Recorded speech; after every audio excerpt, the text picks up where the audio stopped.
My daughter-in-law made a simple mistake today. She handed me the wrong lunchbox. It seemed like a harmless mix-up, something to laugh about over dinner. But when my coworker, a hardened ex-combat medic, looked inside that box, he didn't laugh. He went pale. He looked me dead in the eye, his hands trembling, and said, "Ben, get your son to the emergency room, right now." "Why?" I asked, confused. He crushed a pill from the box between his fingers. "Because if he takes what's in this box, he'll be dead by the weekend." That moment didn't just scare me. It destroyed everything I thought I knew about my family. My name is Ben Carter. I am 70 years old. I should be retired fishing by a lake. Instead, I'm standing in a dusty construction site in Chicago, hauling drywall alongside men half my age. My back screams, my knees pop, but I have no choice. 6 months ago, my wife Carolyn passed away. Before the grass grew on her grave, my son Matthew came to me begging for help. He was drowning in debt, trying to buy a dream house he couldn't afford. Matt has a severe heart condition. Stress kills him, literally. Seeing him panic, clutching his chest, I did what any father would do. I sold my own house, my paid-off forever home, and gave him $200,000 for a down payment. I moved into a cramped, leaky apartment. I went back to work. I sacrificed my golden years so he could be safe. And Rachel, his wife, seemed grateful. She played the perfect daughter-in-law. Every morning at 6:30, she hands me a packed lunch and a hot coffee before I head to the site. "You need your strength, Dad," she always says with a sweet smile. Today, that routine turned into a nightmare. At noon, exhausted and aching, I sat down on a stack of plywood to eat. I opened the blue lunchbox she gave me. It wasn't mine. It was Matt's. Inside, next to a sandwich, was his weekly pill organizer. I sighed. Matt needed those pills at noon sharp. Nitroglycerin and beta blockers. Without them, his heart fails. I picked up the container. It was Wednesday. The compartment held 3 pills, 2 blue, 1 white. "Enjoying the 5-star dining, Ben?" I looked up. It was Miguel, the electrician. He sat down next to me. "Just a mix-up," I said, showing him the box. "Rachel gave me Matt's meds. I gotta run them over to him." Miguel froze. He stared at the white pill. He didn't blink. "Let me see that." He took the pill. He sniffed it. Then he pulled out a pocket knife and scraped the edge. The pill didn't snap. It crumbled into fine white dust. Miguel tasted the powder on his finger and spat it out. "Ben," he said, his voice dangerously low. "What is your son taking?" "Nitroglycerin," I said. "Extended release." Miguel looked at me with genuine fear. "I was a pharmacist in the army for 10 years. Real nitroglycerin is hard. It has a coating. This..." He rubbed the dust between his fingers.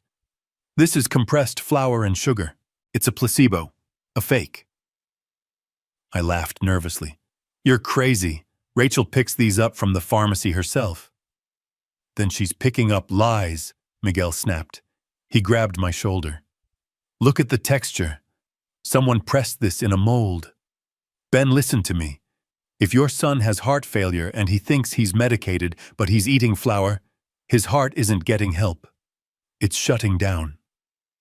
My stomach dropped. I looked at the organizer. Monday and Tuesday were empty. He had been taking these for 2 days. "If he's been off his meds for 48 hours, Miguel whispered, "he is a walking time bomb. Call him now, before he drops dead." I stared at the white powder on the concrete floor. It looked innocent. But as the realization hit me, it looked like the weapon of a murder in progress. My son wasn't just sick. He was being erased. My hands were trembling so violently that I almost dropped the phone into the concrete dust. Miguel's words were echoing in my skull like a jackhammer. Dead by the weekend, I looked at the pill organizer in my hand. Wednesday full of flour, Monday and Tuesday empty. My son had been swallowing poison for 48 hours.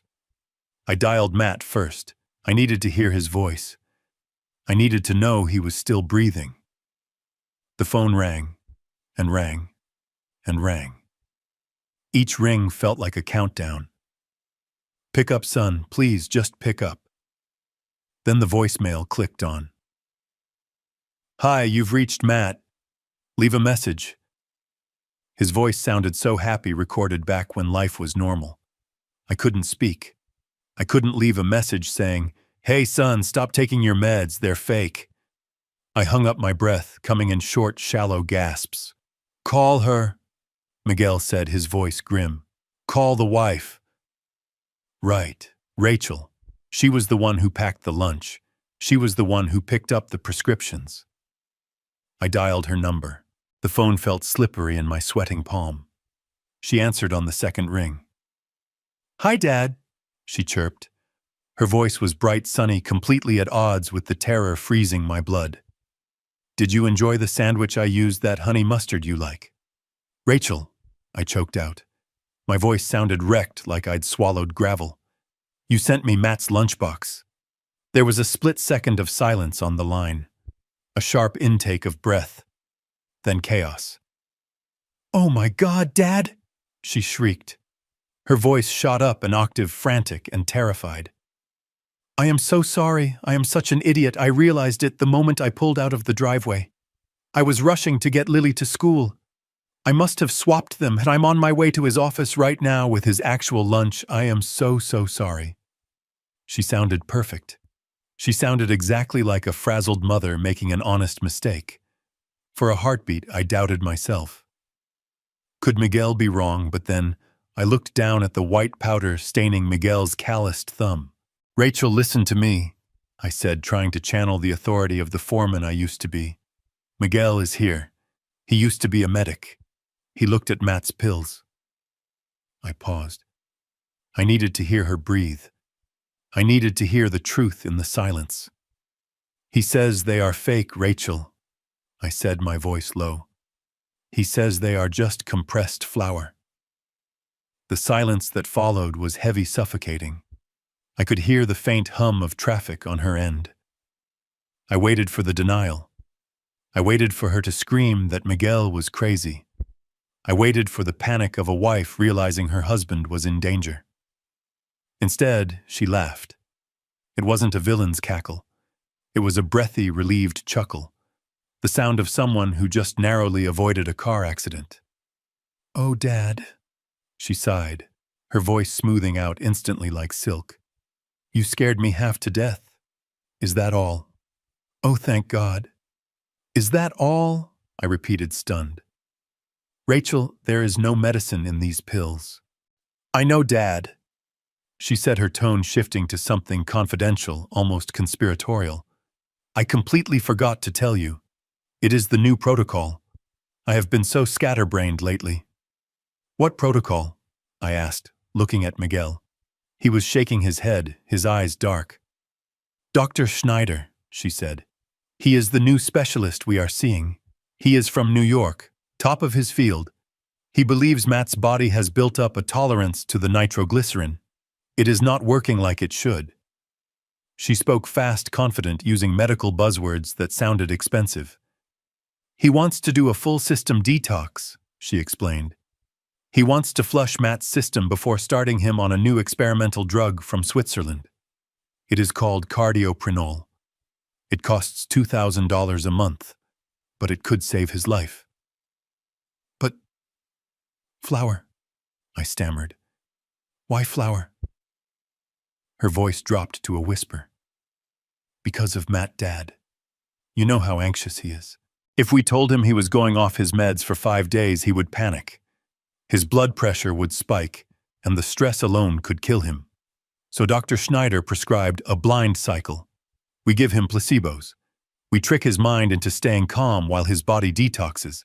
It is brilliant, really." I stood there, a 70-year-old construction worker covered in dust, listening to this sophisticated explanation. Detox, blind cycle, Swiss medicine. It made sense in a twisted way. I wanted it to make sense. "You cannot tell him, Dad." Rachel pleaded, her voice dripping with concern. If he knows the placebo effect stops, the anxiety comes back. You have to promise me. Secrecy is part of the prescription. She sounded so protective, so loving. I felt a wave of shame. I had accused this woman of murder in my head. Okay, I said, feeling foolish. I promise I won't say a word. Good, she said. Just throw those away. I will handle everything. I hung up. I looked at Miguel. It is a detox, I said, trying to convince myself. New doctor, placebo effect. Miguel stared at the crumbled pill on the floor. He looked at me with pity and anger. A detox for heart failure, Miguel spat. Taking a man off heart meds cold turkey, Ben, that does not sound like medicine. That sounds like gambling with a loaded gun. I went back to work hauling drywall, trying to drown out my thoughts with physical labor. But the seed of doubt had been planted deep. Why hadn't Matt mentioned a new doctor? We talked every Sunday. And why did Rachel sound so relieved, not confused, not angry, but relieved that I knew about the fake pills? As the sun went down, the cold knot in my stomach tightened. I knew I couldn't just let this go. I had to know if Dr. Schneider was real. I waited 3 days. 3 agonizing days of staring at the cracked ceiling of my $800 apartment, listening to the dripping faucet and the sirens wailing outside. My gut was twisting into knots tighter than any steel cable I had ever rigged. I wanted to believe Rachel. I desperately wanted to believe that the $200,000 I sacrificed, the home I sold, and the retirement I gave up had bought my son a good life with a woman who loved him. But Miguel's voice kept playing in my head like a broken record. Gambling with a loaded gun. On Saturday morning, I could not take it anymore. I got into my rusted 2005 Ford pickup truck and drove north. I left the potholed streets of the south side and headed toward the suburbs. As I drove, the scenery changed. The liquor stores and pawn shops disappeared, replaced by manicured lawns and gated communities. I pulled up to the house I had paid for. It sat there like a monument to my sacrifice. $1.2 million of brick and stone. A 3-car garage. A sprawling oak tree in the front yard that probably cost more to maintain than I spent on food in a month. It was beautiful. It was perfect. And inside I feared my son was rotting away. I rang the doorbell. I did not have a key. Guests do not have keys, and that is what I was now. A guest in the house I bought. Rachel answered the door. She was wearing yoga pants and a cashmere sweater, looking fresh and rested. But when she saw me, her smile faltered for a fraction of a second. It was a micro-expression, a flash of annoyance before the mask of the dutiful daughter-in-law slid back into place. "Dad," she said, opening the door wider. "What a surprise. We were not expecting you." "I just wanted to check on Matt," I said, stepping into the foyer. The floors were polished marble. The air smelled of expensive vanilla candles. It was quiet. Too quiet. "I have not heard from him since Wednesday." "He is resting," Rachel said quickly, stepping in front of the stairs as if to block my path. "The detox is really intense today. Dr. Schneider said the 3rd and 4th days are the hardest. His body is purging all the chemicals. He needs absolute quiet." I looked at her. I looked at the woman standing on the marble floor I paid for. "I am his father. Rachel," I said, my voice low and hard. "I am not going to wake him up if he is sleeping. But I am going to see him." I walked past her. I did not wait for permission. I climbed the wide carpeted stairs, my work boots heavy on the plush fabric. I felt out of place here, a rough old man in a palace, but I did not care. I reached the master bedroom door. It was closed. I turned the handle and pushed it open. The smell hit me first. It was not vanilla. It was the smell of a sick room. Stale sweat, sour breath, underlying panic. The heavy curtains were drawn, blocking out the Saturday sun. It took a moment for my eyes to adjust to the gloom. When they did, I saw him. Matt was lying in the center of the king-sized bed. He looked small. My son, who used to play linebacker in high school, who used to lift weights with me in the garage, looked like a skeleton wrapped in skin. His face was the color of wet clay. His lips had a bluish tint to them. But it was his breathing that terrified me. It was wet. Rattling. Every inhale sounded like he was breathing through a straw. "Matt," I whispered. He opened his eyes. They were glassy, unfocused. It took him a moment to recognize me. "Dad," he wheezed. I walked over to the bed. I sat down on the edge, careful not to disturb him. I took his hand. It was cold and clammy, like touching a fish. I looked at his ankles sticking out from under the duvet. They were swollen, huge, puffy with fluid. I have seen that before. On the job site when guys get crushed. But I also knew what it meant medically. Edema. His heart was not pumping hard enough to circulate his blood. The fluid was pooling in his extremities. He was drowning in his own body. "How are you doing, son?" I asked, trying to keep the tremble out of my voice. "Tired, Dad," he rasped. "So tired.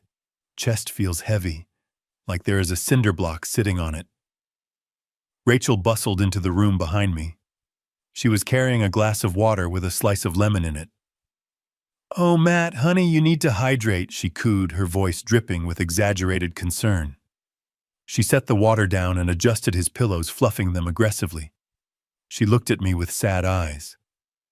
"See," she whispered, "the toxins are coming out. He is exhausted. But the doctor said this is the breakthrough point. By Monday, he will be a new man." I looked at Matt. He was trying to sit up to drink, but his hands were shaking so bad he spilled water on his chin. Rachel wiped it away with a cloth, shushing him like a baby. It looked caring. It looked tender. But to me, watching my son wither away while she talked about toxins, it looked like torture. I needed to know. I needed to be sure. I remembered the lie she told me on the phone. "Dr. Schneider, New York, the specialist." "Matt," I said, leaning in close, "I wanted to ask you something." Rachel stiffened. I could feel her eyes boring into the back of my neck. "Dad, let him rest," she warned. I ignored her. "Matt," I said again, "how do you like this new doctor, Dr. Schneider? Is he treating you okay?" Matt frowned. It was a slow, painful movement of his forehead muscles. He blinked, trying to process the words. "Who?" he whispered. "Dr. Schneider," I repeated, enunciating clearly. "The specialist from New York. The one Rachel told me about. The one doing this detox therapy." Matt looked at me. Then he looked at Rachel. Then back at me. The confusion in his eyes was total. It was genuine. There was no flicker of recognition. "Dad." "What are you talking about?" he asked. His voice was stronger for a second, fueled by confusion. "I do not have a doctor in New York. I saw Dr. Harrison last month. He is the only cardiologist I see. Who is Schneider?" The air left the room. The silence that followed was deafening. It roared in my ears. My heart hammered against my ribs. There it was. The truth. Naked and ugly. There was no Dr. Schneider. There was no detox. There was no experimental drug from Switzerland. My son was not detoxing. He was dying. He was going into heart failure because he had not taken his medicine in 4 days. He was taking flour pills while his heart slowly gave up. I turned slowly to look at Rachel. She was standing at the foot of the bed. The mask was gone. The worried, loving wife was gone. Her face was hard, angular, cold. Her eyes were narrow slits. She was not looking at Matt. She was looking at me. And in that look there was no fear. There was no apology. There was only a sharp, venomous warning. She stepped forward, her voice tight and controlled. "Matt, honey, you are confused again," she said. "It is the brain fog. Dr. Harrison referred us to Schneider. Remember? You signed the papers weeks ago. You just forgot. It is a side effect of the withdrawal." She looked at me and her eyes dared me to speak, dared me to contradict her, dared me to cause the stress that might kill him right there and then. "Dad, stop confusing him," she hissed. "You are upsetting him. His heart rate is going up. Do you want to hurt him?" I looked back at Matt. He looked terrified. He was looking between us, trying to understand, trying to remember a doctor that did not exist. His breath was coming faster now, shorter. I do not remember, Rach," he gasped. "I don't remember signing anything." "It is okay. Shh, it is okay," she soothed, stroking his damp hair. "Just close your eyes. Dad was just leaving. He did not mean to scare you." She looked at me again, and then she did something that chilled me to the bone. She pointed at the door. It was not a suggestion. It was a command. "Get out." I stood up. My legs felt heavy like they were encased in concrete. I wanted to scream.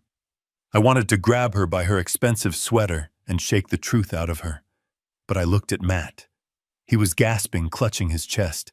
If I caused a scene now, if I started a shouting match, the stress really could kill him. His heart was hanging by a thread. I had to be smart. I had to be the foreman. Assess the danger. Make a plan. Execute. I could not fight this battle here, not while he was so weak. "Okay, son," I said, forcing a smile that felt like it was cracking my face.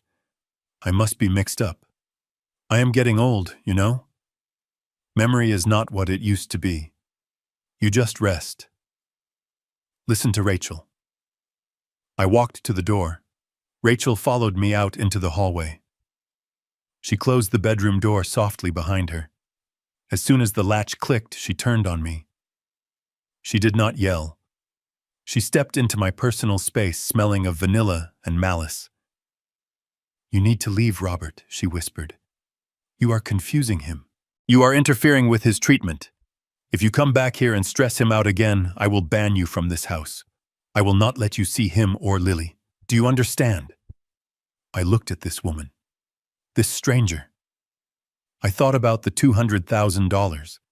I thought about the lunches. I thought about the $5 million insurance policy that had to be hiding somewhere in this house. "I understand, Rachel," I said. "I understand perfectly." I sat in my truck at the end of the driveway, my hands gripping the steering wheel so hard the leather creaked. I had told myself I was leaving, that I was going to hire a private investigator, but something pulled me back. It was the same instinct that told me when a support beam was about to snap, the same gut feeling that had saved my crew from collapsing trenches a dozen times. I looked at the rearview mirror. Rachel was in the side yard, pacing back and forth, her phone pressed to her ear. She looked agitated, her free hand chopping the air. She was distracted. I knew I had maybe 5 minutes. I turned off the engine. I did not have a key to the front door anymore. Rachel had made sure of that when they changed the locks last month, but I knew the keypad code to the garage. It was Matt's birthday. 4182. I punched the numbers in. The heavy door slid up with a groan. I slipped inside and hit the button to close it, immediately plunging myself into the semi-darkness of the garage. My heart was hammering against my ribs like a trapped bird. I was breaking into my own son's house. I was a criminal in the home I had paid for. I entered through the mudroom. The house was silent except for the hum of the refrigerator. I crept down the hallway, my work boots making no sound on the hardwood, because I had learned how to walk on unfinished floors without vibrating the beams. I headed straight for Matt's home office. It was a room I had helped him paint just 6 months ago. The door was ajar. I pushed it open. The room was a mess. Matt was usually meticulous, an accountant who kept everything in its right place. But this room looked like a hurricane had hit it. Papers were strewn across the mahogany desk. Unopened envelopes were piled on the floor. It smelled of stale coffee and neglect. This was the room of a man who had given up. I went to the desk. I did not know what I was looking for, but I knew I would know it when I saw it. I sifted through the pile of mail. Past due notices for credit cards. A warning from the Homeowners Association about the lawn. Medical bills from Dr. Harrison. And then buried under a stack of junk mail, I saw a thick envelope with a red stamp on it. It was from a company called Sovereign Life. I tore it open. My hands were shaking so bad I ripped the paper. I pulled out the document. It was a premium notice for a life insurance policy. I scanned the numbers. The monthly premium was $4,500. I gasped. That was an insane amount of money. Who pays that much for life insurance? Then I saw the coverage amount, $5 million. The number sat there on the page, black and stark. $5 million. I checked the date of the policy. It had been taken out just 3 months ago, right around the time Matt started getting sick, right around the time Rachel started talking about his stress. I felt the bile rise in my throat. I had to grab the edge of the desk to keep from falling. The math was so simple, so brutal, it made my head spin. Matt was sick. He was dying. And if he died, Rachel walked away with $5 million. She could pay off the $1.2 million house. She could pay off whatever debts they had. She would be a rich young widow. And the detox, the flower pills, it all fit perfectly. If Matt died of a heart attack, it would look natural. He had a history of heart failure.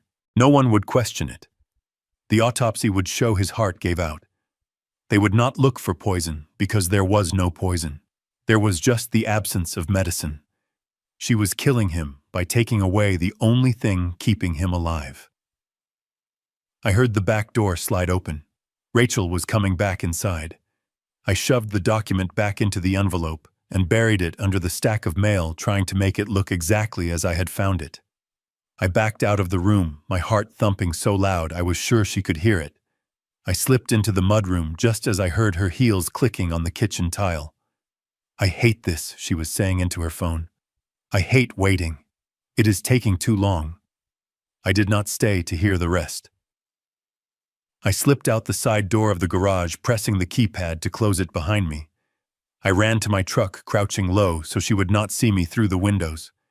I started the engine and peeled out of the driveway, not caring about the noise this time. I drove until I was 3 miles away, parking in the empty lot of an abandoned strip mall. I leaned my head against the steering wheel and screamed. A raw, guttural sound of pure agony. My daughter-in-law was murdering my son for $5 million. I pulled out my phone and dialed Miguel. He answered on the first ring. "Ben, where are you?" Miguel asked. "I found it," I said, my voice trembling with rage. "I found the motive. Miguel, there is a $5 million life insurance policy on Matt. She took it out 3 months ago." Miguel let out a long, low whistle. $5 million. That is a lot of motive, Ben. That is enough to make a lot of people do very bad things. "She is killing him, Miguel," I said, tears streaming down my face. "She is starving his heart to get the payout. She is going to let him die and then live like a queen on his grave.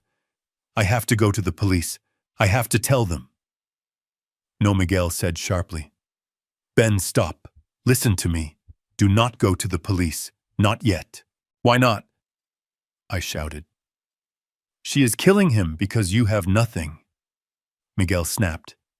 "You have a story about a lunchbox you threw away. You have a panicked phone call. And you have an insurance policy that is perfectly legal. Wives take out policies on husbands every day. If you go to the cops now, Rachel will spin it. She will say you are a senile old man who is confused about his son's medication. She will say the policy was Matt's idea. She will say the flower was just a baking accident. And while the cops are writing reports and doing nothing, she will finish the job. She will make sure he takes the rest of those fake pills, and he will be dead before they even open a file. I slammed my hand against the dashboard. Then what do? I cannot just watch him die. We need proof. Miguel said, his voice calm and cold. Real proof, irrefutable proof. We need the real medicine. What do you mean? Think about it, Ben. If she is swapping the pills, she has to have the real ones somewhere. She cannot throw them away because she needs to refill the prescription to keep up the appearance. She needs to show the pharmacy bottles if anyone asks. The real nitroglycerin is somewhere in that house. If we can find it, and if we can find the stash of flower pills she is making, then we have her. Then we have evidence of intent. You want me to break in again? I asked. I want us to save your son, Miguel said. And there is only one way to do that. We need to find where she is hiding the real drugs, and we need to swap them back. We need to put the real medicine in his organizer without her knowing. Swap them back, yes. If Matt starts getting better while he is supposedly on the detox, it proves the detox is a lie. And it saves his life immediately. If he gets better, Rachel will panic. She will make a mistake, and we will be there to catch her. But first you need to get us inside that house long enough to search it. I thought about the house. I thought about the locked doors. I thought about Rachel's vigilant eyes. I need a key, I said. I do not have a key. Then you need to get one, Miguel said. And you need to do it soon. Every hour that passes is another hour your son's heart is struggling to beat. You know her routine. You know her habits. Find a way, Ben. Be the foreman. Solve the problem. I hung up the phone. I looked at my calloused hands. Hands that had built skyscrapers. Hands that had tied rebar and poured concrete. I was not a detective. I was not a spy. But for $5 million, my daughter-in-law had turned into a monster. And to defeat a monster, I had to become something scary myself. I couldn't sleep. The doubt was eating me alive. Miguel's words kept replaying in the dark. Gambling with a loaded gun. I needed to know the truth.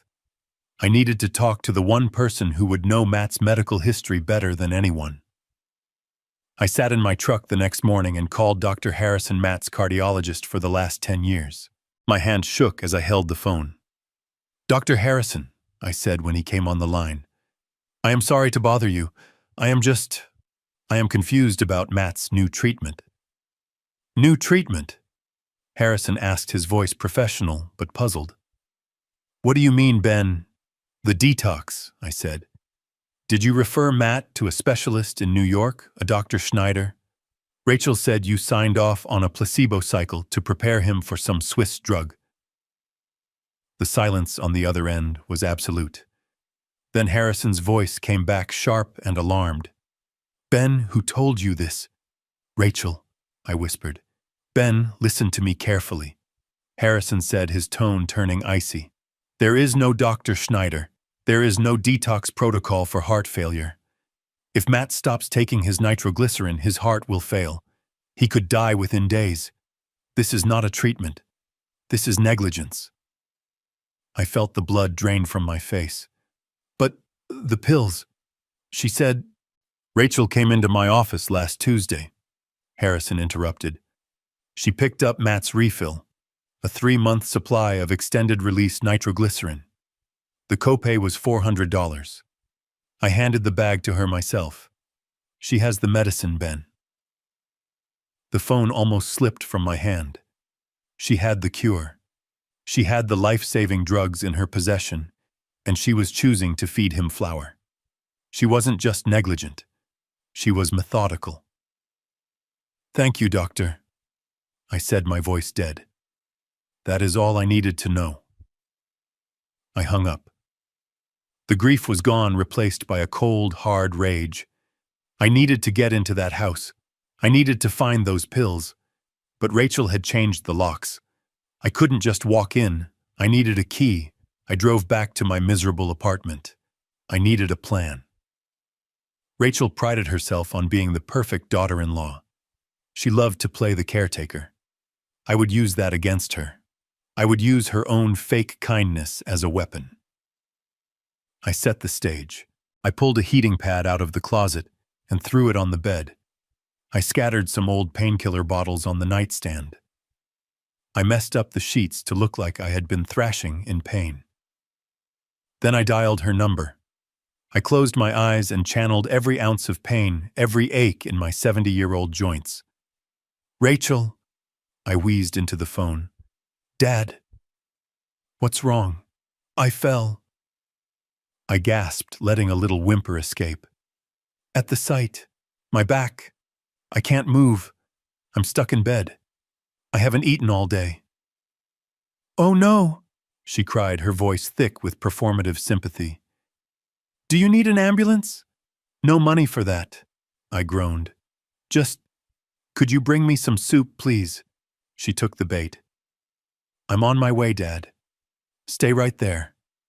30 minutes later, she was in my dump of an apartment, bustling around like Florence Nightingale in a beige trench coat. She set her expensive designer bag on the chair right next to my bed.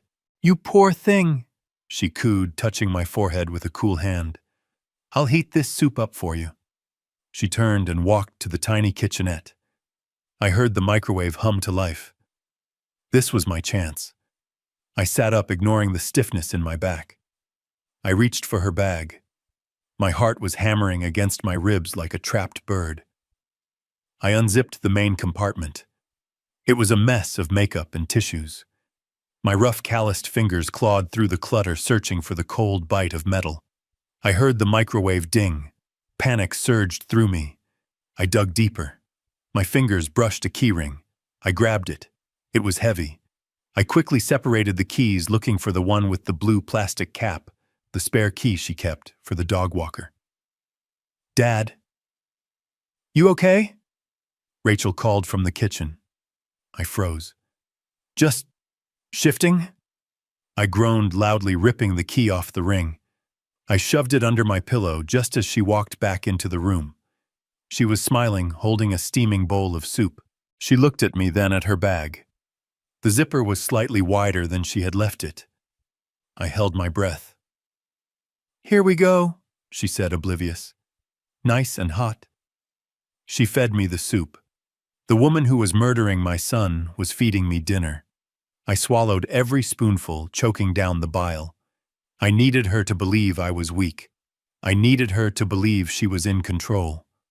"You rest," she said, kissing my forehead as she left. "I have to get back to Matt. The detox is really draining him. Give him my love," I said, watching her go. As soon as the door clicked shut, I sat up. The pain was gone. I pulled the cold silver key from under my pillow. It felt heavy in my hand. I dialed Miguel. "I got it," I said. "Pick me up. We go in tonight." Miguel picked me up in his battered work van at 7 in the evening. The sun was setting, casting long, jagged shadows across the streets of Chicago. We parked 3 houses down from Matt and Rachel's place, killing the engine, and sitting in the growing darkness like 2 criminals casing a joint. I felt sick. I was 70 years old, a man who had built skyscrapers and managed crews of hundreds, and here I was about to burglarize the home I had paid for. We waited. I knew their schedule. Rachel had mentioned on the phone that she was taking Matt to a late appointment at a holistic spa for some kind of relaxation therapy to help with the detox. It was another lie, of course, probably just a drive around the block to keep up the charade, but it bought us an hour, maybe 2. At 7:15, the garage door opened. Rachel's luxury SUV backed out. I saw Matt in the passenger seat. Even from this distance, his head was lolling against the headrest, his mouth slightly open. He looked like a corpse being driven to the morgue. My hands clenched into fists on my knees. "Hold on, son," I whispered. "Just hold on." As soon as they turned the corner, we moved. We walked quickly up the driveway, keeping our heads down. I pulled the stolen silver key from my pocket. It felt hot in my hand. I slid it into the lock. It turned with a smooth, silent click. We were in. The house was silent, filled with the hum of the central air conditioning and the smell of expensive potpourri. It felt like a tomb, a very expensive marble-floored tomb. Upstairs, I whispered to Miguel, "That is where she will keep it." We climbed the stairs, our boots heavy on the plush carpet. I felt a wave of guilt wash over me, thick and suffocating. This was my son's private sanctuary. A father should not be creeping through his child's home, rifling through their secrets. It felt like a violation of the natural order. But then I remembered Matt's gray skin, and the way he gasped for air, and the guilt hardened into resolve. "You take the bathroom," I told Miguel. "Check the medicine cabinet. Check under the sink. I will take the bedroom." I walked into the master suite. It was immaculate. The bed was made with military precision. There was not a speck of dust anywhere. It was the room of a woman who controlled everything. I started with the nightstands. Nothing but books and lotions. I checked the closet. Rows of designer dresses and suits, but no hidden stash. I turned to the large dresser against the wall. It was a massive piece of furniture, dark cherry wood. I opened the top drawer on Matt's side. Socks, underwear, watches, nothing. I moved to Rachel's side. I hesitated. Opening a woman's dresser felt different. It felt like crossing a line that should never be crossed. But I gritted my teeth and pulled the handle. The drawer slid open silently. It was filled with silk and lace, lingerie, expensive, delicate things that cost more than my weekly grocery bill. I felt my face heat up with shame, but I forced myself to look. I ran my hands under the layers of fabric, feeling for anything hard, anything plastic. My fingers brushed against something at the very back of the drawer, buried deep beneath a pile of satin slips. It was a hard, cylindrical object wrapped in soft fabric. I pulled it out. It was a blue silk scarf rolled tight. I unwrapped it. And there they were. 3 orange pharmacy bottles. My heart hammered against my ribs. I held them up to the dim light coming from the hallway. The labels were crisp and new. Matthew Carter, nitroglycerin extended release, atenolol. I checked the dates. They had been filled 9 days ago. She had them. She had the cure. She had the life-saving chemicals that could stop my son's heart from failing, and she had buried them in her underwear drawer like a dirty secret. She wrapped them in silk while she fed him flour and watched him die. I felt a rage so pure, so white-hot, that my vision blurred. This wasn't just greed. This was cruelty. This was a game to her. "Miguel," I hissed. He appeared in the doorway a second later, holding the pill organizer we had seen earlier. He had found it in the bathroom. "I found them," I said, my voice trembling. She hid them in her lingerie drawer. Miguel looked at the bottles in my hand. He let out a low curse. "That is cold, Ben. That is ice cold." He set the organizer on the dresser. It was filled for the week. Wednesday night through Sunday. All filled with the white, crumbly flour pills. "We have to work fast," Miguel said, snapping into medic mode. "Open the bottles." I popped the safety cap off the nitroglycerin. Inside were small, hard white tablets. Real medicine. I poured them into my hand. They looked identical to the fake ones at a glance, but up close you could see the difference. These were uniform, shiny, professional. Miguel dumped the flour pills out of the organizer and swept them into a Ziploc bag he had brought from his pocket. "We are keeping these," he said. "Evidence." Then with steady hands we began the swap. We placed the real nitroglycerin into the slots. Wednesday night, Thursday morning, Thursday noon. We filled every single compartment with the real life-saving drugs. We did the same with the beta blockers. We replaced every single lie with the truth. When we were done, the organizer looked exactly the same as it had 5 minutes ago. But now, instead of a death sentence, it was a lifeline. "Put the bottles back," Miguel said. "Exactly where you found them." I wrapped the mostly full bottles back in the blue silk scarf. I shoved them deep into the back of the drawer under the satin slips, arranging the fabric so it looked untouched. I closed the drawer. We checked the room. We smoothed the carpet where we had walked. We made sure we left no trace. We were ghosts. We went back downstairs and slipped out through the garage, locking the door behind us. We were back in Miguel's van before the streetlights even flickered on. As we drove away, the adrenaline crashed, leaving me exhausted and shaking. I looked at the house one last time in the side mirror. It looked peaceful, normal. But I knew a war was being fought inside those walls. "Now we wait," Miguel said, lighting a cigarette with a trembling hand. "Wait for what?" I asked. "We wait to see if he lives," Miguel said. "If he takes those pills tonight and tomorrow morning, his heart will get the support it needs. The fluid in his lungs should start to clear. His color should come back. And when that happens, Ben, when he starts getting better instead of dying, Rachel is going to panic." I nodded. I understood. We had set a trap, not a trap of metal or wire, but a trap of logic. Rachel's plan relied on Matt getting worse. If he got better while he was supposedly on her detox, her entire story would fall apart. She would have to explain why the placebo was curing him. Or worse, she would realize someone had interfered. And when she realizes that I said staring out at the dark city streets, she is going to make a mistake. "Exactly," Miguel said. "And we will be there to catch her." I went home to my apartment.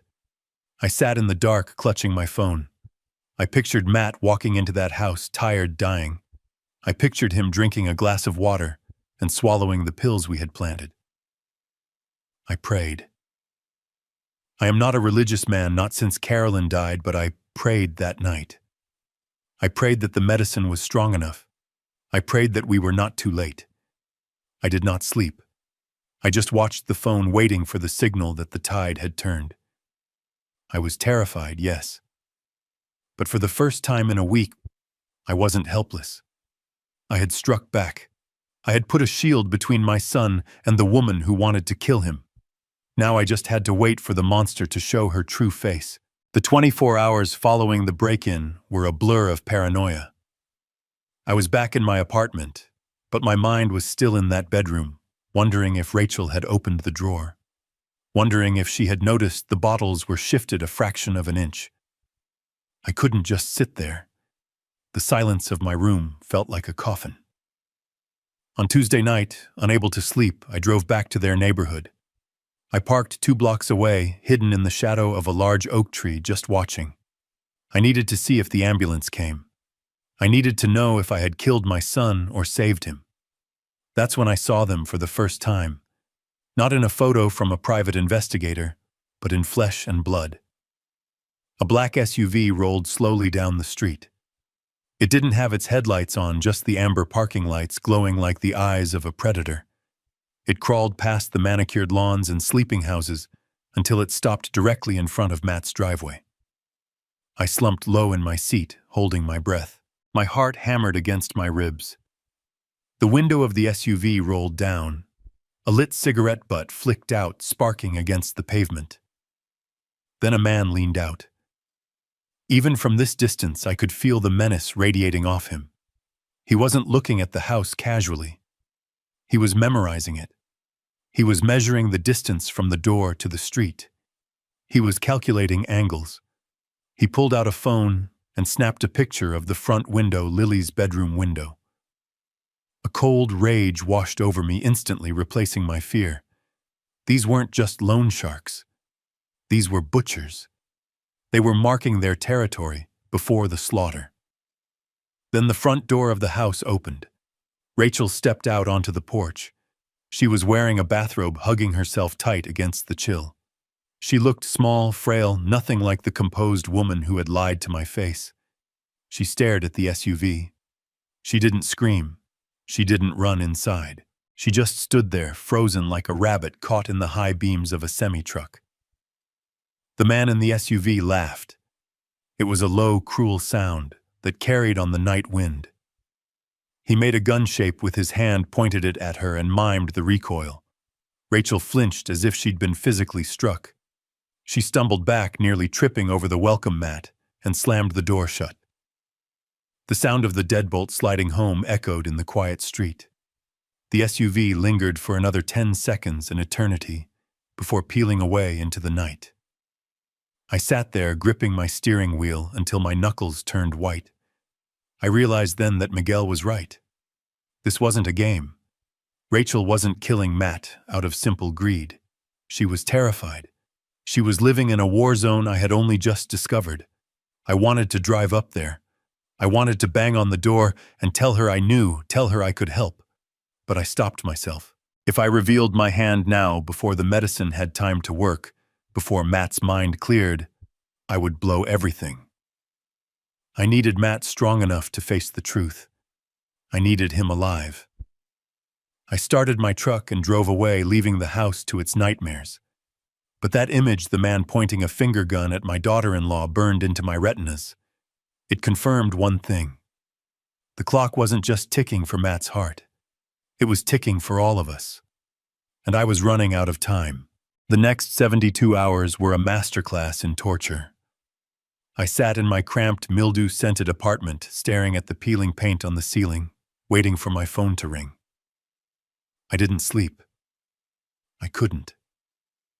Every time I closed my eyes, I saw my son's gray face. I saw the fluid swelling in his ankles. I saw the white flour crumbling in Miguel's hand. I had played God. I had broken into a man's house and messed with his medication.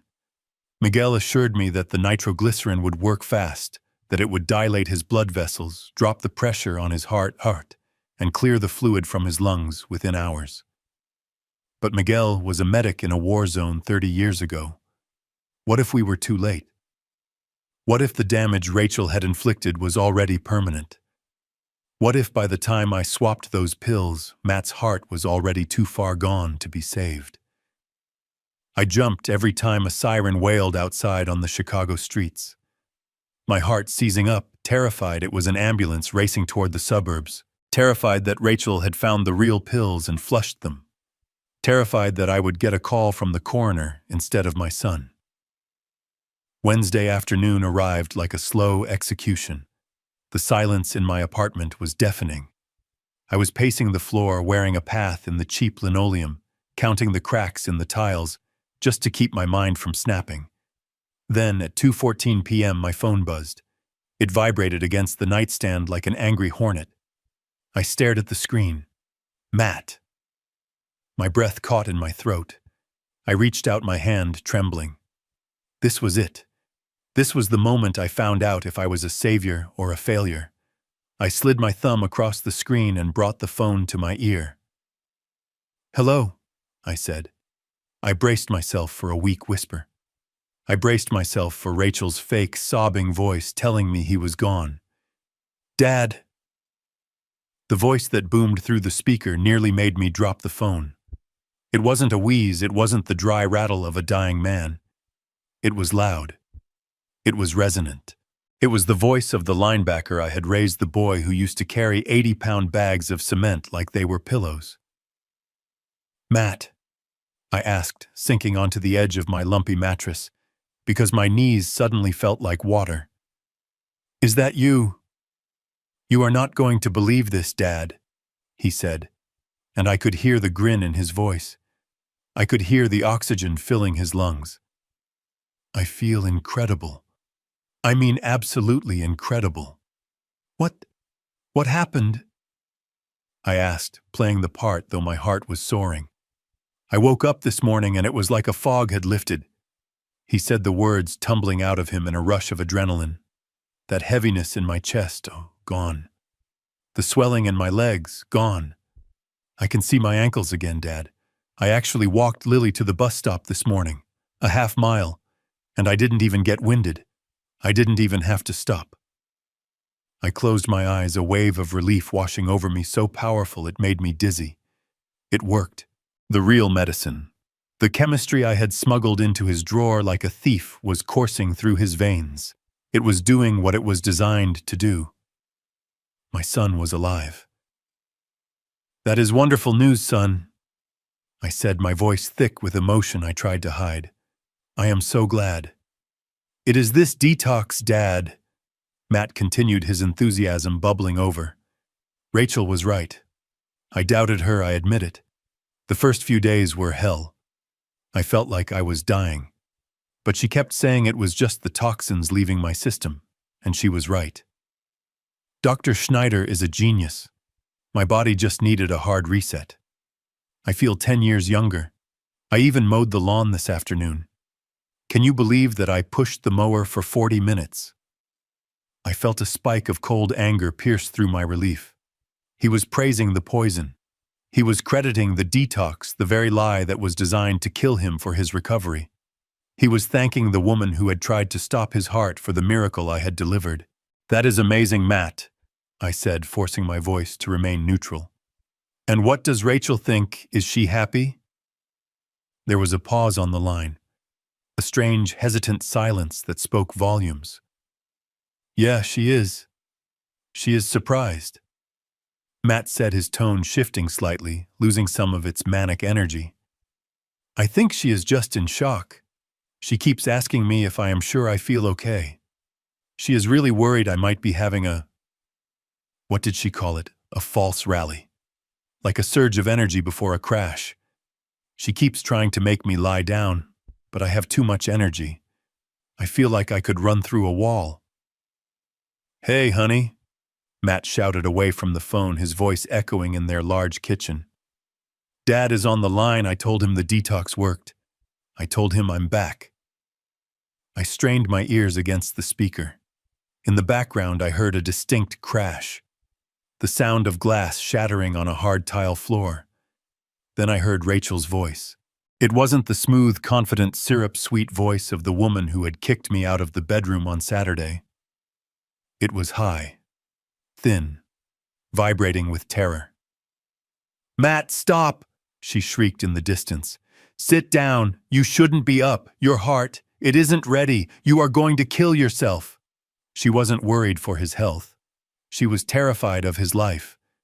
She was watching a dead man walk. She was watching her $5 million payout mow the lawn and walk the dog. The plan was falling apart right in front of her eyes, and she didn't know why. She must be panicking, wondering if she had mixed up the pills herself, wondering if the flour was defective, wondering why the universe was denying her the death she needed. "Let me talk to her, Matt," I said, a cold, predatory satisfaction settling in my gut. "Sure, hold on." I heard the phone fumble. "Here, Rach. Dad wants to say hi." "Hey, Dad," Rachel said. Her breath was coming in short, sharp gasps like she had just run a mile. "Rachel," I said, keeping my voice cheerful and loud, the voice of a clueless, happy grandfather. "Matt sounds fantastic. You must be so relieved. That Dr. Schneider really knows his stuff, huh? That blind cycle worked exactly like you said." I could hear her breathing hitch. It was the sound of a trapped animal. Yes, she stuttered. It is a miracle. We are so blessed. But we have to be careful, Dad. It could be a fluctuation. We don't want to get our hopes up." She was scrambling.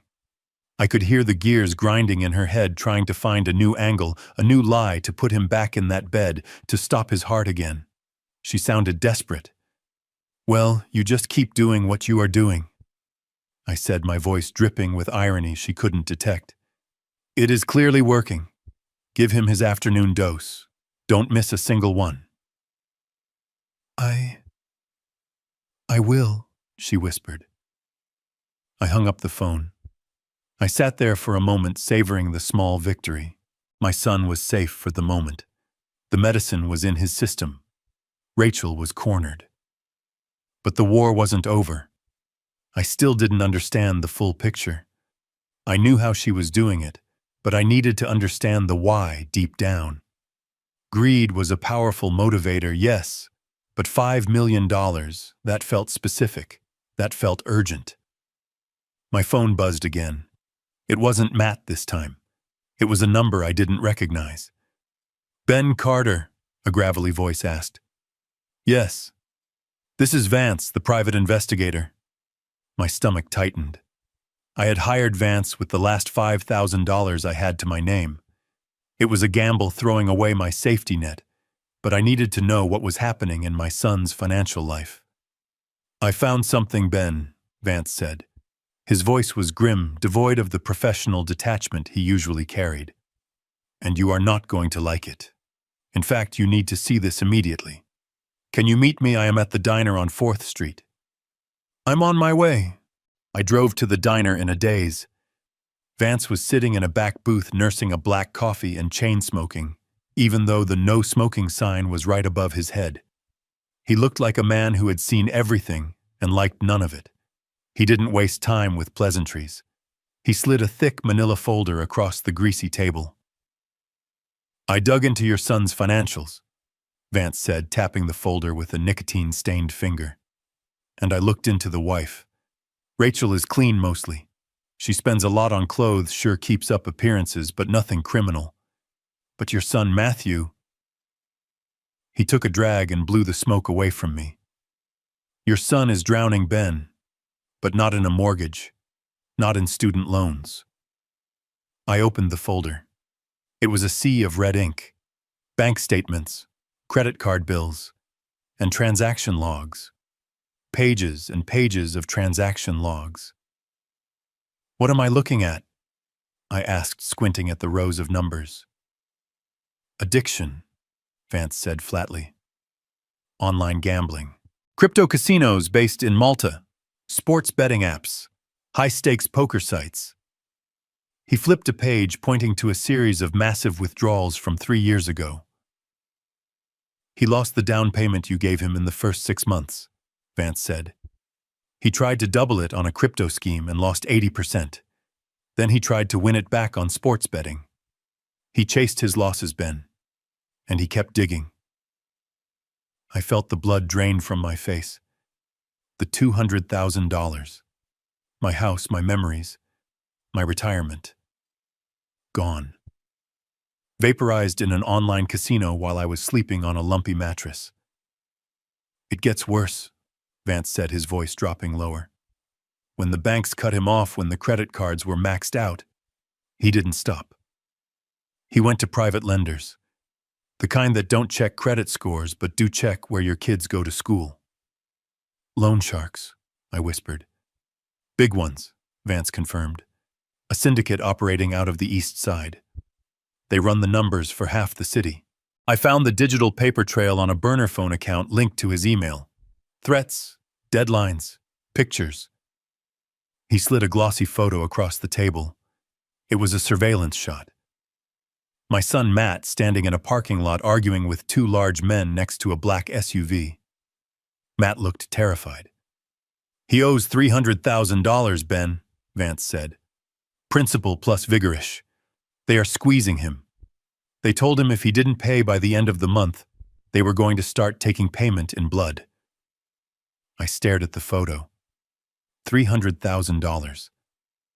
My son wasn't just bad with money. He was a desperate, cornered addict who had dragged his family into a pit of vipers. "And the insurance?" I asked, my voice hollow. Vance nodded. "That is the kicker. He took out that $5 million policy 90 days ago. Sovereign life." I checked the fine print. "There is a suicide clause, Ben. It is standard. If he kills himself within the first 2 years, the policy pays nothing. Zero." I sat back, the booth squeaking under my weight. The picture was shifting. It was rearranging itself into something even more horrifying than simple greed. "So Rachel knows," I said. "She knows about the debt. She knows about the threats." "She has to," Vance said. He pulled out another photo. This one made my heart stop. It was a picture of my granddaughter Lily playing on the swing set at her elementary school. It was taken from a distance through a chain-link fence. "They sent this to Matt's phone yesterday," Vance said. Caption read, "Cute kid, shame if she fell. They are threatening to kill his family, Ben." I felt sick. I wanted to vomit right there on the table. The pieces were clicking together with the sound of a prison door slamming shut. Rachel wasn't just killing him for a payday to buy shoes or a vacation home. She was killing him because there was a gun to her head. Or to her daughter's head. If Matt died of natural causes like a heart attack caused by medical complications, the insurance paid out $5 million. She could pay off the sharks. She could save the house. She could save Lily. It was a twisted, horrific logic. Kill the husband to save the child.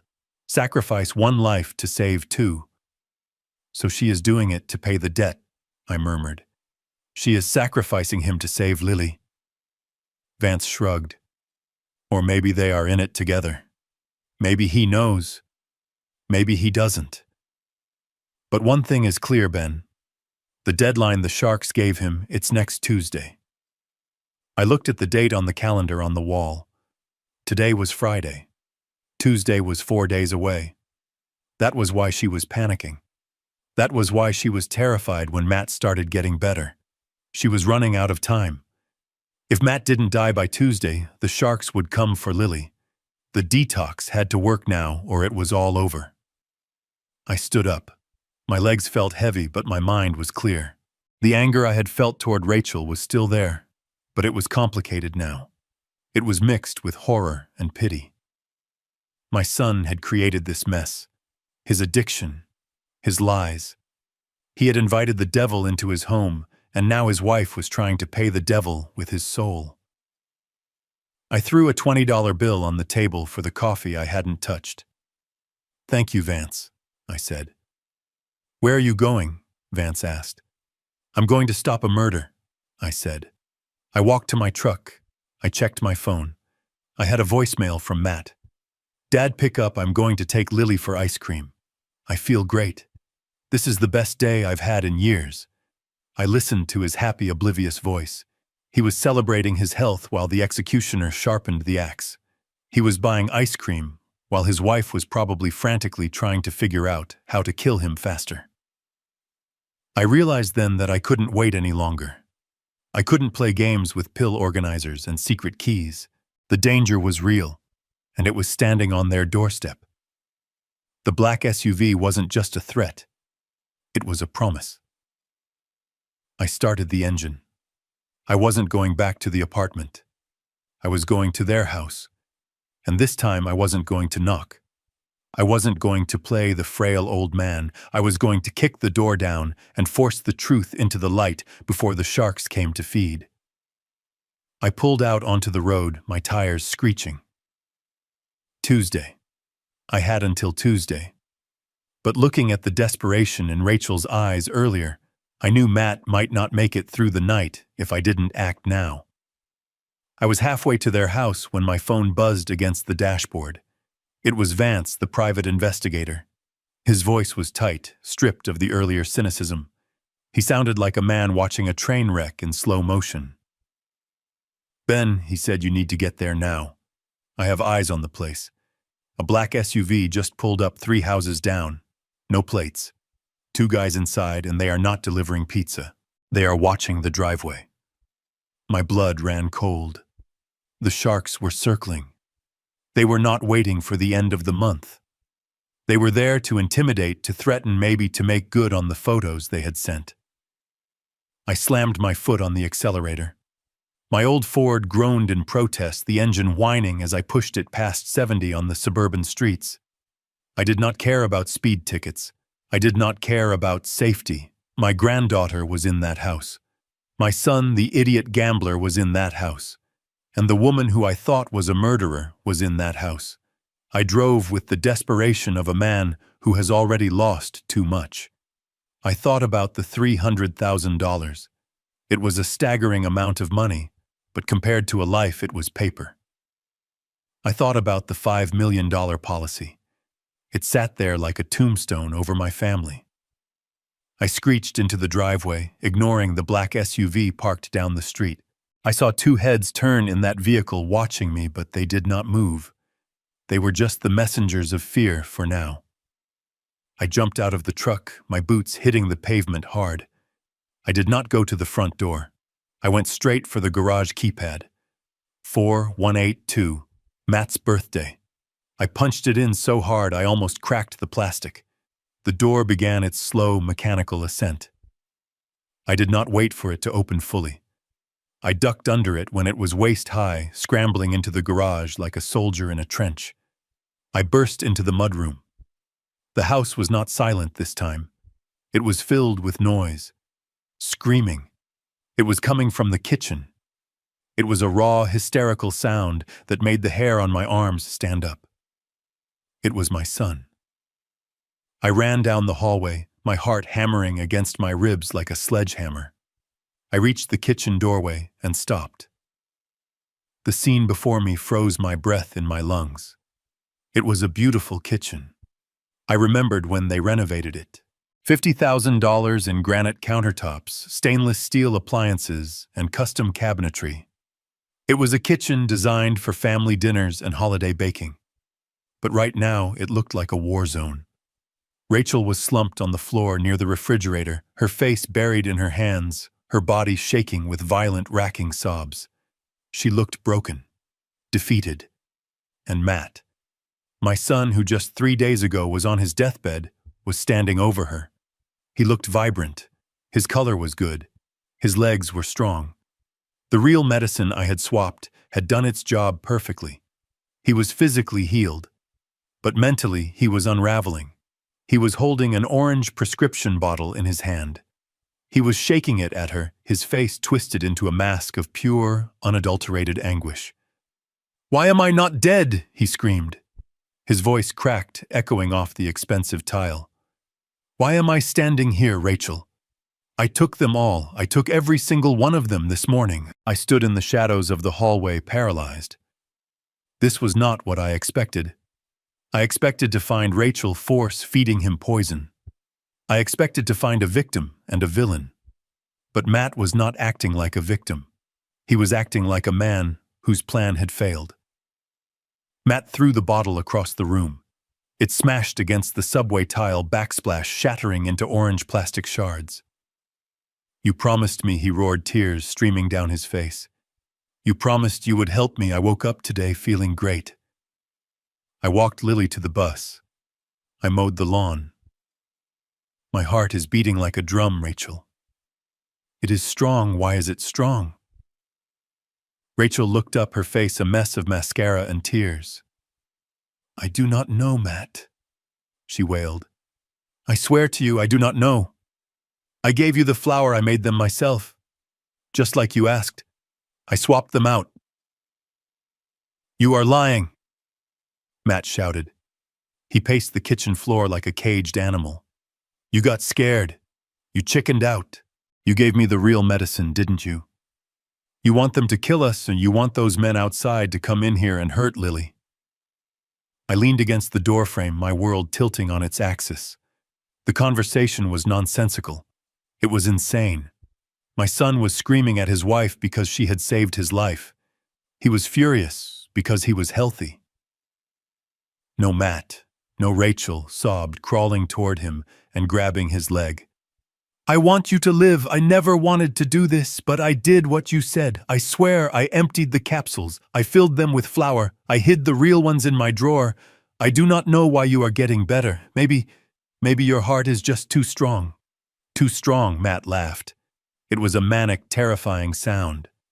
"My heart is garbage. It has been garbage for 10 years. It should have stopped 3 days ago." That was the plan, natural causes. A heart attack in my sleep. The insurance pays out. You pay the sharks, and you and Lily are safe. That was the deal, Rachel. He grabbed a heavy crystal vase from the island and hurled it at the wall. It exploded, showering the pristine kitchen with glass. "Now look at me," he yelled, spreading his arms. "I am healthy. I am alive. And because I am alive, we are all dead. The deadline is Tuesday. If I am not in the ground. By Tuesday, they are coming for Lily. Do you understand that?" They sent me a picture of her at recess. I stepped into the light. My heavy work boots crunched on the broken glass. The sound cut through their screaming match like a gunshot. Matt froze. Rachel gasped, pulling herself up against the cabinets. They both looked at me. Their eyes were wide, terrified, like children caught playing with matches while the house burned down. "Dad," Matt whispered. His face went pale, not from sickness, but from shame. I did not say a word. I walked to the center of the kitchen. I reached into the deep pocket of my canvas work jacket. My hand closed around the Ziploc bag Miguel had given me, the bag filled with the white, crumbly flour pills we had removed from the organizer. I tossed the bag onto the granite island. It landed with a soft thud sliding across the polished surface until it stopped right in front of Matt. "Are you looking for these?" I asked. My voice was low, steady, dangerously calm. The silence in that kitchen was heavier than any steel beam I had ever lifted. The Ziploc bag of flour pills sat on the granite island like a grenade that had already gone off, leaving us in the wreckage. Matt stared at the white powder, his chest heaving, his face a mask of absolute devastation. He didn't look like a man who had been saved. He looked like a man who had just watched his last lifeboat sink. You switched them back," Matt whispered, his voice trembling. "You broke into my house and switched them back." "I saved your life, son," I said, my voice hard. "And you are standing there screaming because you are still breathing. Explain that to me. Explain to me why my son wants to die so badly he is yelling at his wife for not killing him." Matt collapsed. It wasn't a slow slide this time. His legs just gave out. He hit the floor hard, his knees crunching on the broken glass from the vase he had thrown. He didn't seem to feel the pain. He put his head in his hands and let out a sound that I will never forget. It was a howl, a sound of pure animal despair. It wasn't her dad, he sobbed, rocking back and forth. It wasn't Rachel. She didn't want to do it. "I made her." I looked at Rachel. She was huddled in the corner, her arms wrapped around herself, shaking violently. She looked at me, her eyes wide and pleading, tears cutting tracks through her makeup. She didn't look like a mastermind. She looked like a woman who had been broken into pieces. "What do you mean you made her?" I asked, stepping closer to Matt. Matt looked up. His eyes were bloodshot, wild. "I owe them $300,000, Dad. Not the bank. Not the credit card company. I owe the kind of people who don't file lawsuits. They file missing persons reports." He took a shuddering breath. "They came to me last month. 2 guys in a van. They showed me pictures, Dad. Pictures of Rachel coming out of the grocery store. Pictures of Lily on the playground at school. They knew her schedule. They knew her teacher's name. They told me the deadline was the end of the month. If I didn't pay the $300,000 plus interest, they were going to take it out on them. They detailed exactly what they would do to Lily." I felt a cold chill run down my spine. I had dealt with tough guys on construction sites, but this was different. This was evil. So I tried to find a way out. Matt continued, his voice cracking. "I tried to get loans. I tried to gamble my way back up, but I just dug the hole deeper. And then I realized, I am worth more dead than alive." He pointed at the kitchen counter where a stack of mail sat. "The policy. $5 million. I took it out when I got the promotion last year before everything fell apart. I checked the fine print, Dad. I read every single word. There is a suicide clause. If I put a gun in my mouth or if I drive my car into a wall, they pay nothing. Zero. The policy is void for 2 years for self-inflicted death." He looked at me, begging me to understand his twisted logic. "But if I die of natural causes, if my bad heart just finally gives out, they pay. They pay $5 million, tax-free. Rachel could pay off the sharks. She could pay off the house. She and Lily would be set for life. They would be safe." I stared at him. My son. The boy I taught to ride a bike. The man I was so proud of. He had reduced his life to an actuarial table. He had decided that his only value to his family was the check they would get when he was in the ground. "So you decided to stop the meds," I said, my voice hollow. It was the only way, Matt cried. I knew my heart couldn't take it. Without the nitroglycerin, the pressure would build up. It would look like a standard cardiac arrest. No questions asked. The coroner would see my history and sign the death certificate. It would be clean. "And Rachel?" I asked, looking at her. "How did you get her to agree to this? How did you get your wife to become your executioner?" Matt squeezed his eyes shut.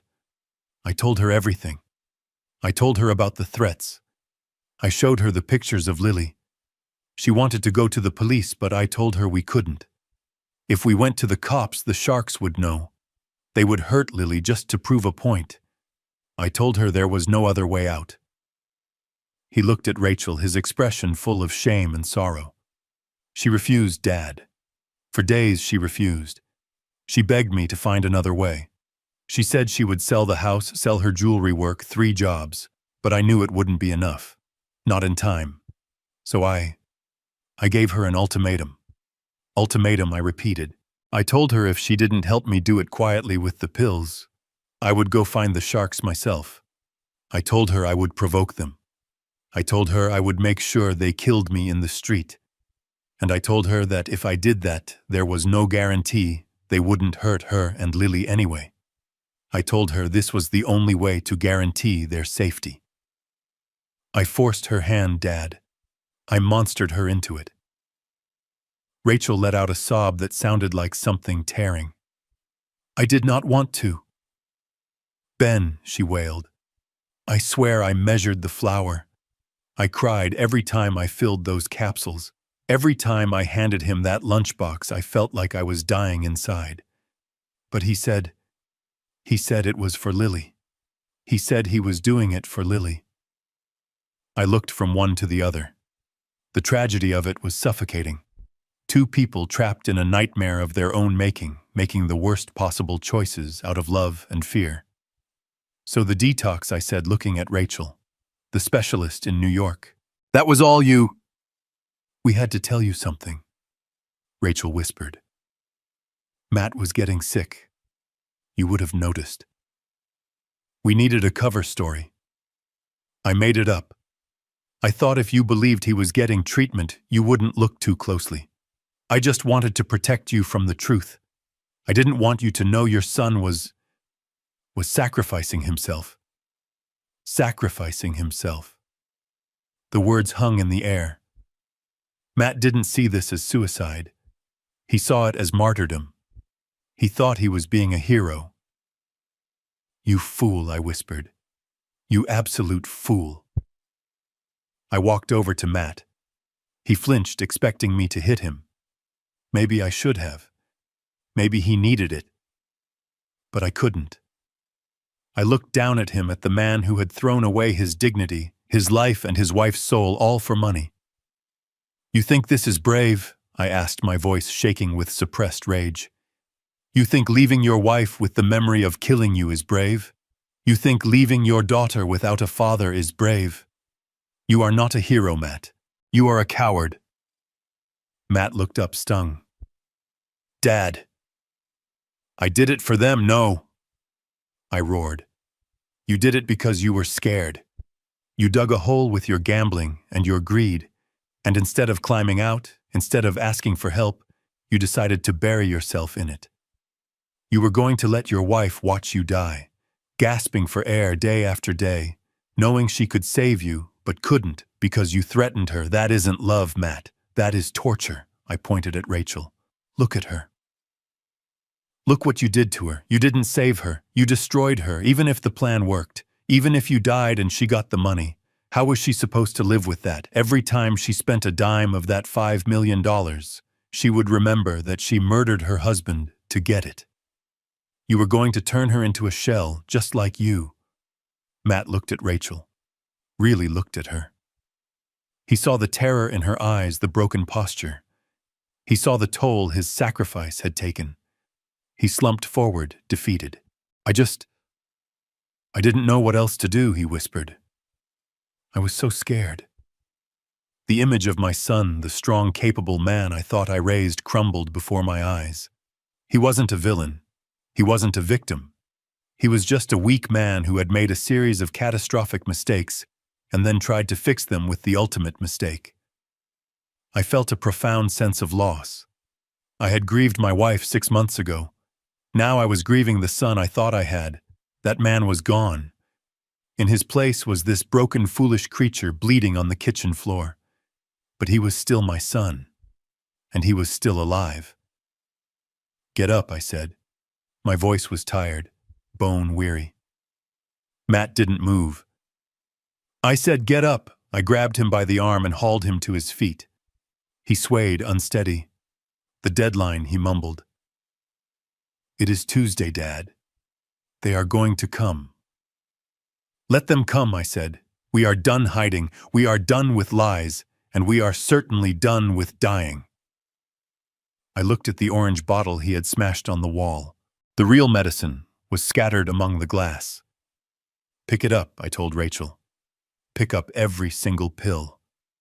She nodded frantically, scrambling to her knees to gather the tablets. "We are going to fix this," I said, looking Matt in the eye. "But not your way.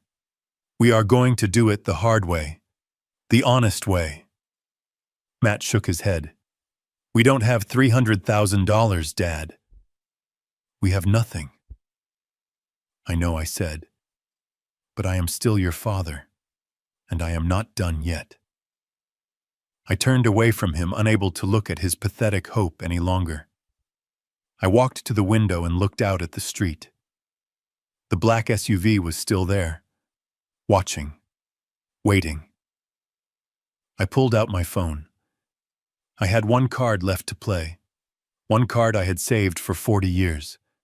It would cost me everything I had left, every shred of pride, every remaining year of my life. But as I looked at my broken son and his terrified wife, I knew I had to play it. I dialed the number. It rang once, twice. "Frank," I said when the voice answered. "It is Ben. I need a favor." Frank agreed. He did not ask for collateral. He did not ask for a contract. He just asked for my word, and in that moment, my word was worth $300,000. I hung up the phone and looked at the two broken people in front of me. The kitchen was quiet now, save for the humming of the refrigerator and the jagged breathing of my son. The black SUV outside had not moved. The sharks were still waiting, but now I had the bait to make them leave. But there was still one thing I could not wrap my head around. One jagged piece of this nightmare that did not fit. I looked at the crumpled beneficiary form lying on the floor amidst the shattered glass. I bent down and picked it up, my joints popping in the silence. I smoothed it out on the granite countertop. Benjamin Carter. The name stared up at me. Not Rachel. Not Lily. Me. I looked at Matt. He was sitting on a bar stool now, his head in his hands, looking like a man who had just run a marathon with a broken leg. "Matt," I said, my voice low. "I need to understand this. I really need to understand this. You were going to leave Rachel and Lily alone. You were going to leave them with a dead husband and father, and you were going to give the money to me." Matt looked up. His eyes were red, swollen, filled with a pain so deep it looked physical. "It wasn't about leaving them, Dad," he whispered. "It was about cleaning the slate. It was about balance." He took a shaky breath and pointed at the paper under my hand. "I did the math, Dad. I am an accountant. I sat up nights doing the math. I owe the sharks $300,000. That leaves $4.7 million. He looked at Rachel, who was wiping her eyes with a paper towel. Rachel could sell this house. She could take $1 million from the policy to set herself and Lily up in a smaller place, pay for college, make sure they were never hungry. But the rest, the $3.7 million, that was for you, for me, I asked, feeling a fresh wave of horror washing over me. "Matt, I am 70 years old. What am I going to do with $3 million? I live in a one-bedroom apartment. I eat sandwiches for lunch. That is exactly it, Matt cried, his voice cracking. You live in a dump because of me. You are working construction at 70 because of me. I took your house, Dad. I took the home you and Mom built. I took your safety net. I took your golden years and I flushed them down the toilet because I wanted to play big shot in a house I couldn't afford. He stood up, pacing the small space between the island and the sink, his hands flying around him. Do you know what it feels like? Do you know what it feels like to watch your father limp out of your house every morning to go do manual labor because you are a failure? It eats you alive, Dad. It rots you from the inside out. Every time you smiled at me, every time you told me you were proud of me, it felt like you were stabbing me, because I knew I stole your life. He stopped in front of me, his chest heaving. I wanted to give it back, Dad. I wanted to give you a retirement. I wanted you to travel. I wanted you to buy a condo in Florida. I wanted you to never have to lift a hammer again. I calculated it. The payout would cover the $200,000 I took, plus interest, plus pain and suffering, plus enough to keep you comfortable for the rest of your life. It was the only asset I had left. My life insurance was the only thing I hadn't ruined. I stared at him. I looked into the eyes of my son, and I saw a love so twisted, so warped by guilt and shame that it had become a weapon. He wasn't just trying to escape his debts. He was trying to buy my forgiveness with his blood. He was trying to reimburse me for his existence. You think, I stammered, struggling to find the words. You think I want money more than I want you. You think a condo in Florida is worth your life. I thought it was the only way to fix it, Matt said, his voice dropping to a whisper. I thought if I was gone, the burden would be gone. You would be rich. Rachel would be safe. The sharks would be paid. Everyone wins. Except me. And I didn't deserve to win. I felt my knees give out. I grabbed the edge of the counter to steady myself. This was the true horror. Not the drugs, not the sharks, but the fact that my son felt so worthless, so crushed by the weight of his own mistakes, that he thought his death was the most valuable thing he could offer us. He had commodified his own suicide. He had turned his death into a transaction to balance the books. It was the most foolish, stupid, heartbreaking thing I had ever heard. I looked at Rachel. She was looking at Matt with a mixture of horror and pity. She had lived with this. She had lived with a man who was actively calculating the ROI of his own death. Matt, I said, my voice shaking, you are an accountant. You are good with numbers, but you are an idiot with people. I walked over to him. I put my hands on his shoulders. I felt the tension in his frame, the vibration of his anxiety. You cannot pay me back with a check, Matt. You cannot refund a father's love. That $200,000, it was paper. It was brick and wood. It wasn't me. You are me. You are my legacy, not the money. I gripped him tighter, forcing him to look at me. If you had died, if you had let that heart stop, you wouldn't have saved me. You would have killed me. Do you understand that you would have put me in the ground right next to you? I would have spent every cent of that insurance money building a shrine to my failure as a father. Matt broke. The last bit of his resistance crumbled. He fell into me, sobbing into my chest, clutching my work vest like a drowning man. I am sorry, Dad, he wailed. I am so sorry. I just wanted to make it right. I held him. I held my 42-year-old boy in the kitchen of the house that had almost destroyed us all. I looked over his head at the window. The black SUV was still there. The threat was still real. But the internal rot, the secret sickness that had been eating my family alive, had been lanced.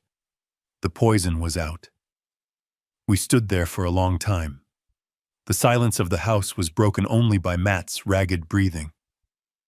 Finally, I pulled away. I kept my hands on his shoulders. "We have work to do," I said. "Frank is wiring the money. It should be in my account within the hour. We are going to pay these men. We are going to get them off your back." Matt nodded, wiping his face with his sleeve. He looked exhausted, drained, but for the first time in weeks, he didn't look like he was dying. He looked like a man who had just woken up from a long nightmare. And then Matt asked, "What happens then? Then you are going to fix this," I said sternly. "Really fix it. Not with death, with life. You are going to sell this house. You are going to pay Frank back. You are going to get help for the gambling. And you are going to spend every day for the rest of your life proving to your wife and daughter that you are worth more than an insurance policy." I looked at Rachel. "And you," I said, "you are going to help him. You are going to stop enabling him. You are going to stop hiding secrets in your underwear drawer. You are going to be a partner, not an accomplice." Rachel nodded, fresh tears spilling down her cheeks. "Yes, Ben. I promise." My phone pinged. I pulled it out. A text message from my bank. "Transfer received, $300, $1,000.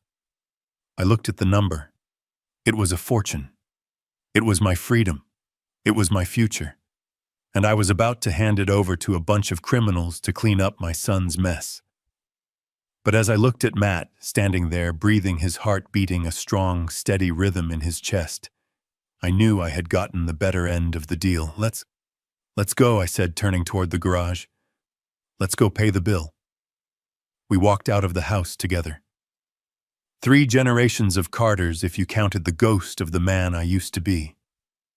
We walked down the driveway to meet the black SUV. I held the phone in my hand like a shield. I was 70 years old. I was broke. I was tired. But I was a father.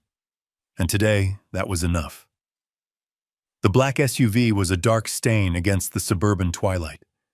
2 men sat inside, their faces shadowed but their intent clear. They were not here to talk. They were here to collect one way or another. I marched down the driveway, my boots crunching loudly on the pavement. My heart was hammering a frantic rhythm against my ribs, but my face was stone. I was Ben Carter. I had stared down collapsing tunnels and swaying cranes. I would not blink now. Matt trailed behind me, his steps heavy with terror. I could hear his ragged breathing. He looked like a man walking to his own execution. Rachel stood on the porch, clutching her chest, her eyes wide with panic. The passenger window of the SUV rolled down with a low hum. A man looked out. He had a face like a clenched fist, scarred and hard. "Who are you?" he asked. His voice was like gravel in a mixer. "I am his father," I said, stopping 3 feet from the car. "And I am here to settle the account." The man laughed. It was a dry, humorless sound.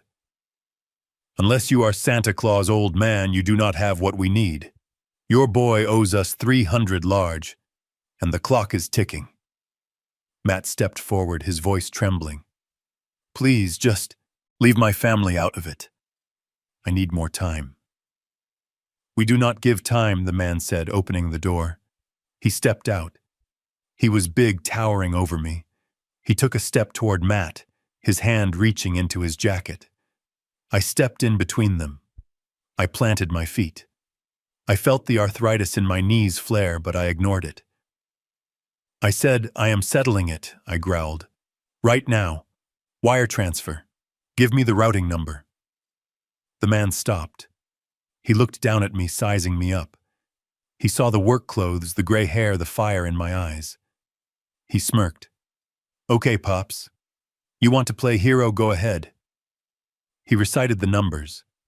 I pulled out my phone. My fingers were steady as I punched them into my banking app. $300,000. It was everything Frank had just loaned me. It was my freedom. It was my dignity. It was the rest of my life enslaved to a debt I did not create. Matt grabbed my arm. "Dad, don't." He whispered, his eyes wide with horror. "You can't do this. You can't work for the rest of your life. It is too much. I am not worth it. That is when I lost it. The rage, the fear, the exhaustion, it all boiled over. I turned and I slapped him. It was not a gentle tap. It was a hard, stinging slap across the face that echoed in the quiet street. Matt stumbled back, holding his cheek, shocked. "Shut up," I yelled. "Don't you ever say that again. Your life is not cheap. It is not something you trade for a condo in Florida. It is not something you throw away because you are scared." I grabbed him by the shirt, pulling him close. "I built skyscrapers, Matt. I poured concrete until my hands bled. I did that so you could live, so you could have a life, and I will work until I die if that is what it takes to keep you breathing. Do not insult my sacrifice by telling me you aren't worth it." Matt stared at me, tears welling up again.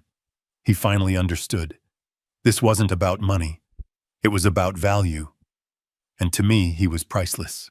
I turned back to the man. I hit confirm. "It is sent," I said. The man checked his phone. A few seconds of agonizing silence passed.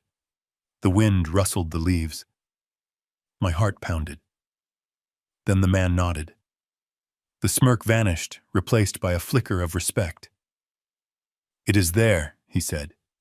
"Clear." He got back in the SUV. "Tell your boy he is lucky," he said through the window. "Most guys don't have a daddy like you." The SUV backed out and drove away, disappearing down the street. The threat was gone. The sharks had been fed. I let out a long breath, my shoulders sagging. The adrenaline left me, and suddenly, I felt every day of my 70 years.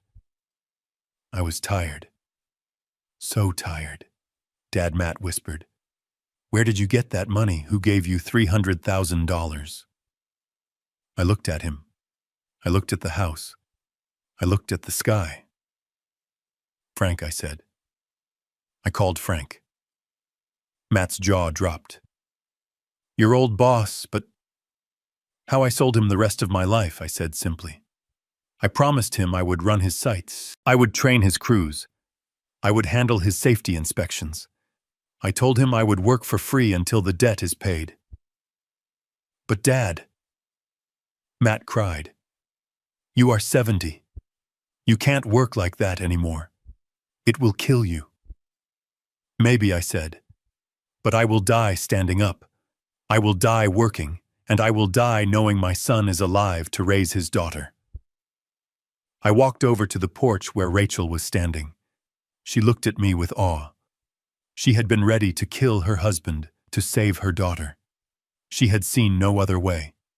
And I had just shown her that there is always another way if you are willing to pay the price. "It is done," I told her. "They are gone."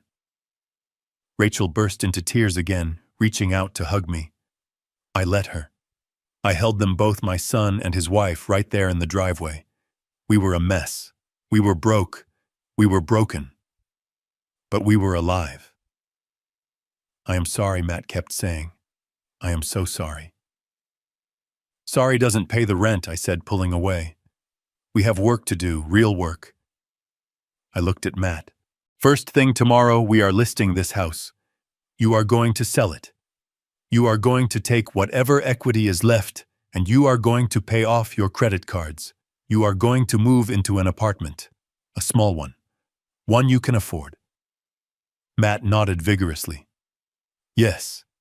Yes, absolutely. Anything. And you," I said to Rachel, "you are going to get a job. I don't care if it is bagging groceries or filing papers. You are going to contribute. No more secrets. No more hiding in the bedroom." "I will," Rachel promised. "I will start looking tomorrow." "And Matt," I said, my voice dropping low. "Gamblers Anonymous.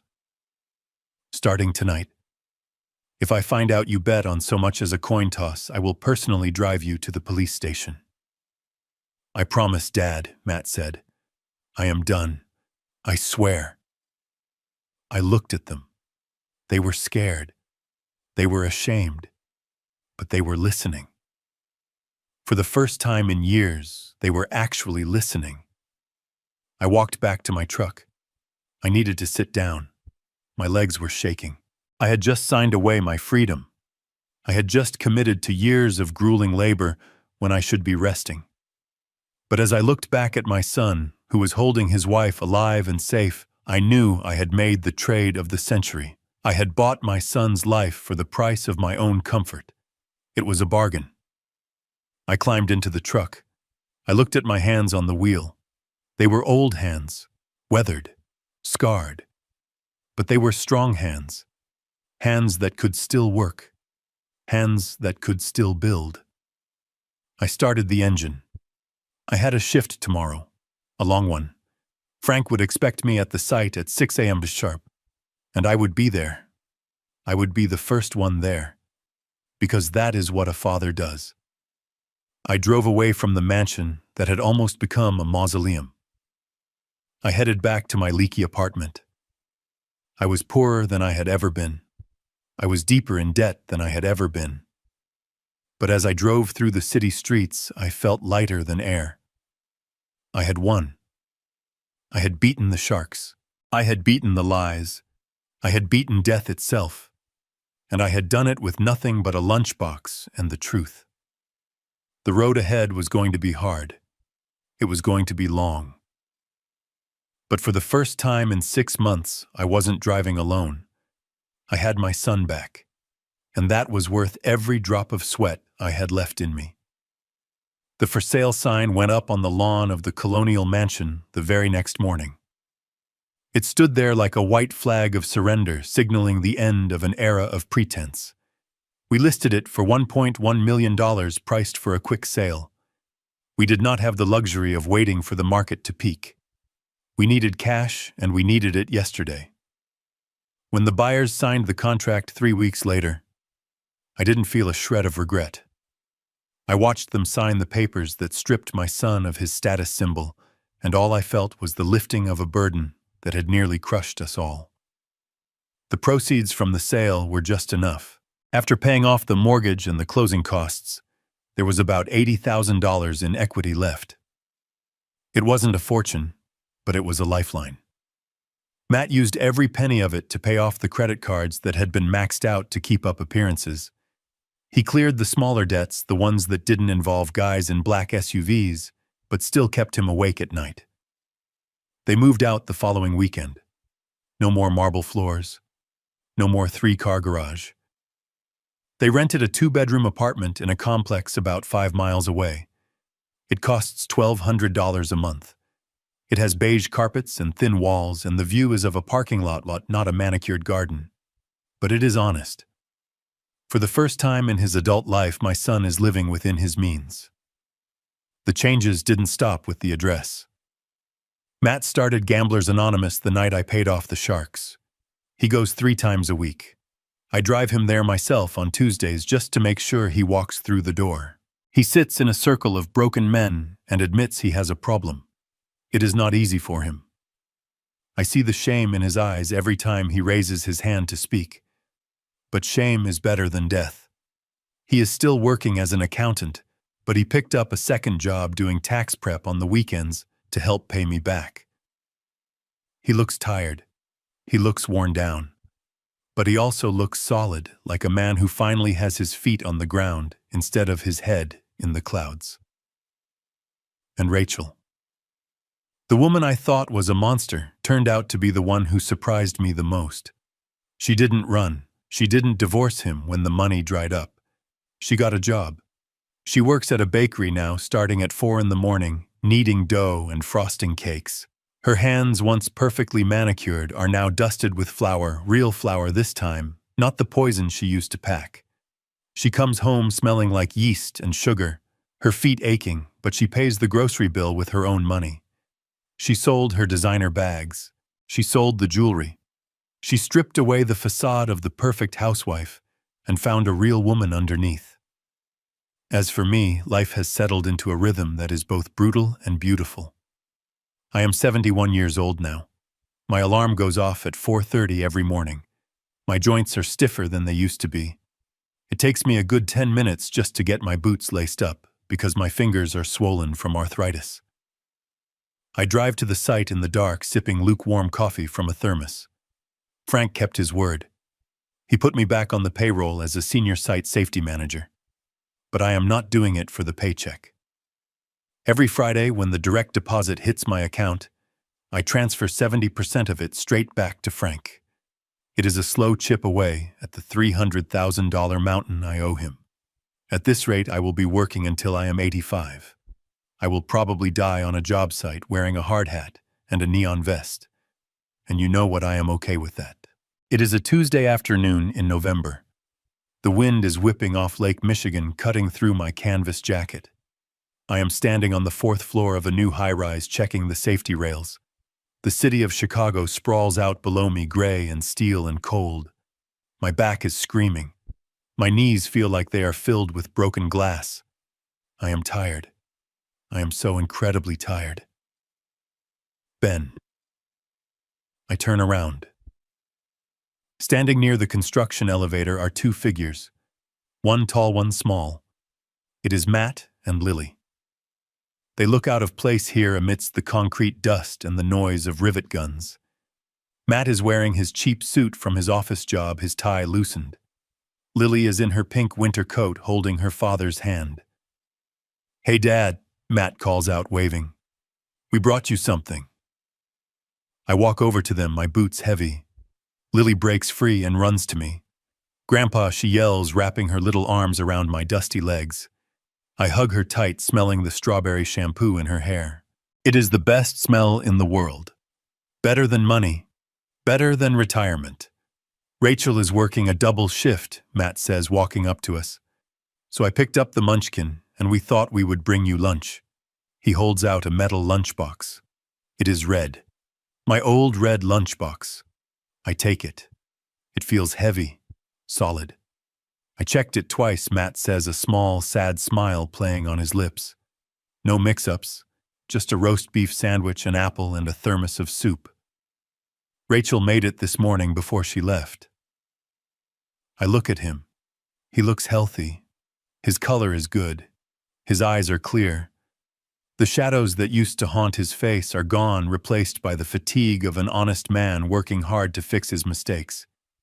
He is not the rich, successful son I bragged about 2 years ago. He is a broke, recovering addict living in a rental. But he is alive. He is standing here. "Thanks, son," I say, my voice thick. I sit down on a stack of lumber. Matt sits next to me. Lily climbs onto my lap, stealing the apple from the lunchbox. We eat together, surrounded by the skeleton of a building that is just starting to rise. I look at my hands. They are old. They are scarred. They will never hold a golf club in Florida. They will never steer a boat on a lake in retirement.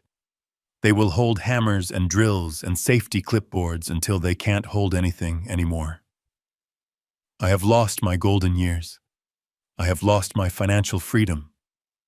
But then I look at Matt laughing as he wipes a smudge of dirt off Lily's nose. I look at the way he breathes deep and easy, his heart beating a steady rhythm in his chest.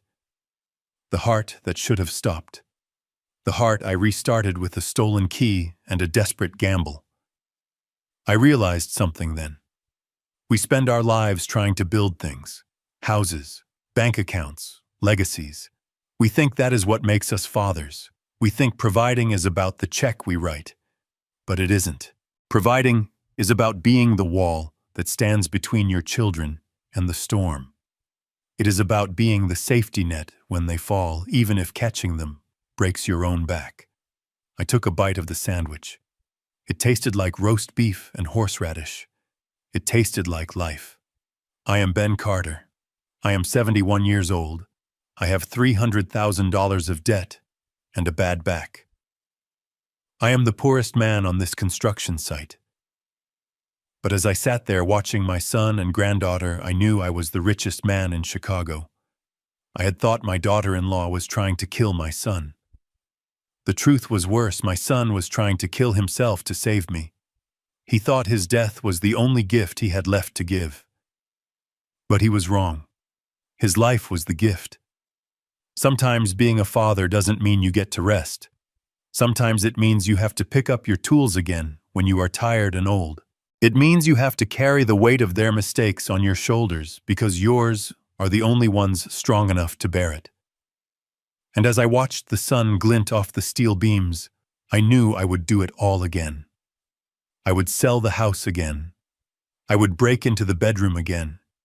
I would sell my life to Frank again. I would do it all again in a heartbeat. Because that is what we do. We build, we repair, we save. And in the end, that is the only legacy that matters. Life has taught me that a father's greatest legacy isn't the balance in his bank account, but the wall he builds to shield his children from the storm.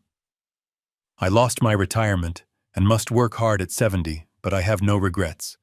Money can be earned again, but my son's life cannot. Sometimes love isn't giving your children what they want. It's doing what is necessary to save them, even if it means sacrificing the last bit of peace you have.